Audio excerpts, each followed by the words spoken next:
Mesdames et messieurs, bonsoir. La CNPS à votre service vous ouvre comme tous les dimanches les portes de l'institution avec aujourd'hui la 106e session de la Conférence internationale du travail, la 36e session extraordinaire du Conseil d'administration du Centre régional africain du travail, le CRADAT, et la 24e session ordinaire du Conseil des ministres de la Conférence interafricaine de la prévoyance sociale, la CIPRES, qui se sont déroulées du 3 au 17 juin 2017 à Genève. Pour en savoir davantage, nous recevons Carmen qui a rencontré le ministre de l'Emploi et de la Protection sociale, M. Jean-Claude Kouassi.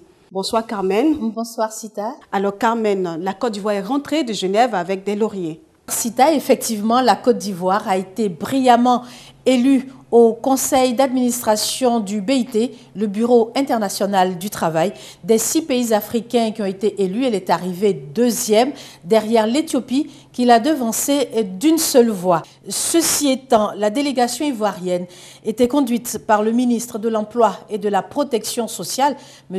Jean-Claude Kouassi.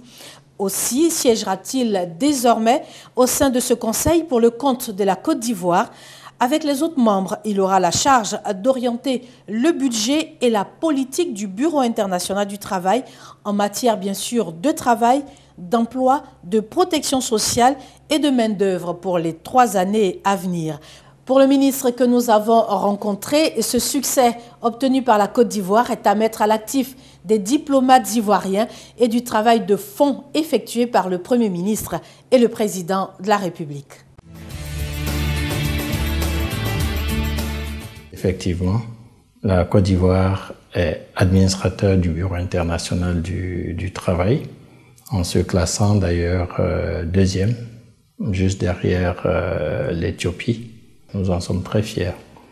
Nous sommes fiers également parce que c'est la reconnaissance là de tout le mérite que le président de la République, son Excellence le président Alassane Ouattara, a. C'est la reconnaissance de son mérite parce que il a réussi en quelques années à hisser la Côte d'Ivoire au rang des pays qui comptent sur l'échiquier international.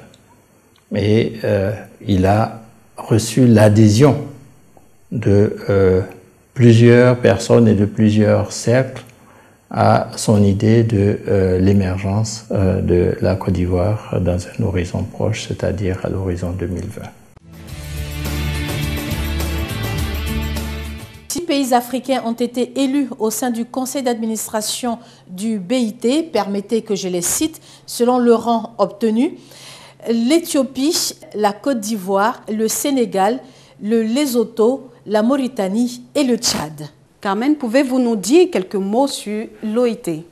Oui, bien sûr. L'OIT, l'Organisation internationale du travail, est une agence du système des Nations unies qui a pour rôle de promouvoir la justice sociale, les droits de l'homme et le travail décent pour tous. À propos de travail décent, justement, la directrice générale du travail nous en dit davantage. L'Organisation internationale du travail célébrera en 2019 ses 100 ans.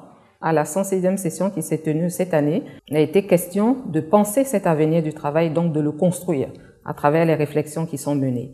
Mais la construction ne saurait se faire sans le travail décent, qui est vraiment ce à quoi aspirent tous les travailleurs à travers le monde. Le travail décent qui est composé de 4 composantes essentielles que je vais vous rappeler pour les téléspectateurs.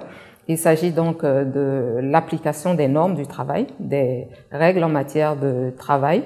Il s'agit de l'accès de chacun à un emploi productif et suffisamment bien rémunéré. Ensuite, il y a la sécurité sur le lieu du travail et la protection sociale pour le travailleur et toute sa famille. Et en 4e composante, on a le dialogue social, c'est-à-dire la possibilité donner aux travailleurs de participer aux débats qui conforteront ou structureront son avenir ou sa vie.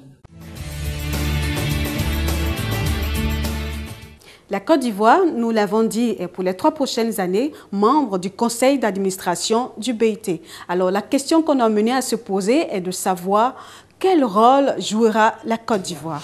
Eh bien, pour la réponse, nous allons écouter le ministre de l'Emploi et de la Protection sociale, M. Jean-Claude Kouassi.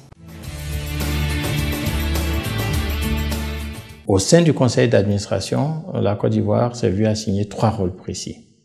La Côte d'Ivoire est membre du conseil d'administration du Centre de formation internationale de Turin, qui est un centre d'excellence en matière de formation au niveau du travail.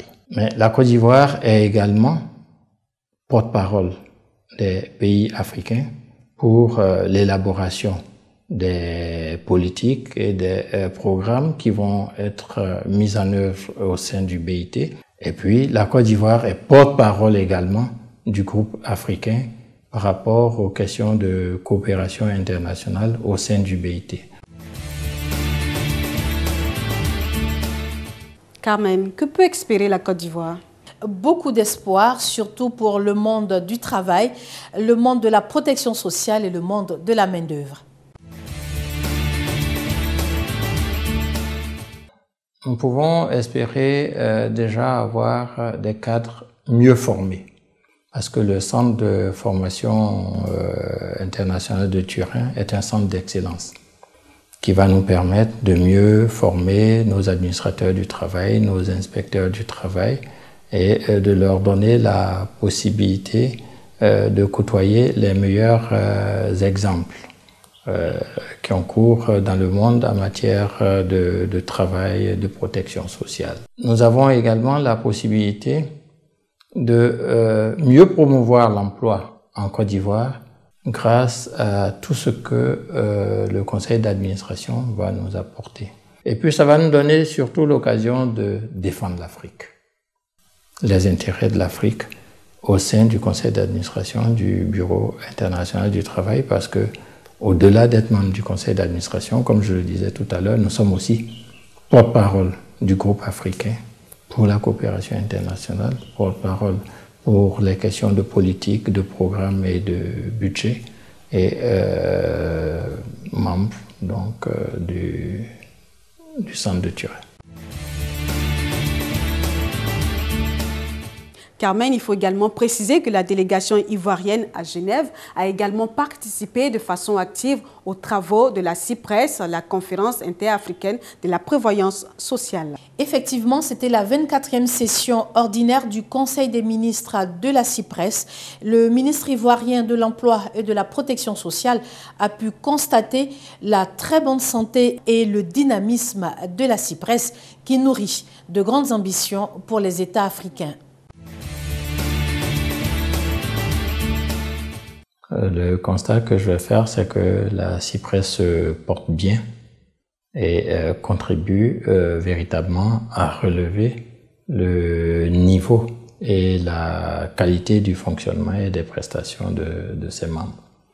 Il y a une étude qui a été réalisée au sein de la CIPRES qui doit nous permettre de créer au niveau des institutions de prévoyance sociale un fonds qui va être alimenté par une partie de leurs ressources et qui va permettre finalement de prêter à nos pays et de prêter aux pays africains dans des conditions plus souples et plus efficaces que l'argent que nous empruntons généralement aux banques et sur le marché international. Une autre rencontre africaine est à mentionner à l'agenda de Genève. Il s'agit de la 36e session extraordinaire du Conseil d'administration du CRADAT. Effectivement, le CRADAT, c'est le Centre régional africain du travail. Il est basé à Yaoundé, au Cameroun. Le ministre Jean-Claude Kouassi en est son président. Il compte 18 États membres.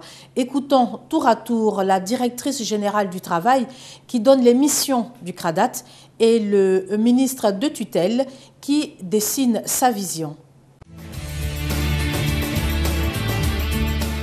Pour ce qui est de ces missions, on va dire qu'il en a deux essentielles. D'abord, la mission de formation, de perfectionnement et de spécialisation des cadres de l'administration dans des matières telles que le travail, la protection sociale et autres. Et cette formation était adressée, bien évidemment, aux cadres des administrations, mais également aux membres des organisations d'employeurs et de travailleurs, et même à des organisations professionnelles ou social des différents États membres. Et la deuxième mission, c'était le renforcement de la coopération entre États, c'est-à-dire qu'avec cette mission, le CRADAT a à charge d'envoyer dans ces États, à leur demande, ces spécialistes pour pouvoir les aider dans les problématiques pour lesquelles ils solliciteraient le CRADAT, de leur fournir la documentation qu'ils souhaitent avoir. Et enfin, le CRADAT devra pouvoir accompagner les États dans des études qu'ils souhaiteraient mener dans les différentes matières qui relèvent de son corps de métier, telles que le travail, l'emploi, la protection sociale, la santé, sécurité au travail, la main-d'œuvre et j'en passe. La première ambition, c'est que nous voulons faire du CRADAT, qui est un centre de formation, un centre d'excellence en matière de formation. Formation de nos inspecteurs du travail, formation de nos administrateurs du travail et de tout ce qui touche au monde de l'emploi et du travail. Mais nous souhaitons faire du CRADAT aussi un centre d'expertise. Un centre d'expertise qui puisse produire des études et conseiller utilement nos différents pays dans les matières que j'ai citées plus haut. Et puis enfin, nous voulons faire du CRADAT un centre correctement et bien financé. Sita, pour être un peu plus complet sur le CRADAT, il faut dire que le ministre, M. Jean-Claude Kouassi, séjournera très bientôt au Cameroun pour dimensionner et proportionner ses actions pour ce centre. Merci Carmen pour toutes ces informations. Merci à vous de nous rester fidèles et retenez que la Côte d'Ivoire intègre désormais le cercle prestigieux des États chargés de la politique du Bureau international du travail en matière de travail et de protection sociale pour les 3 prochaines années.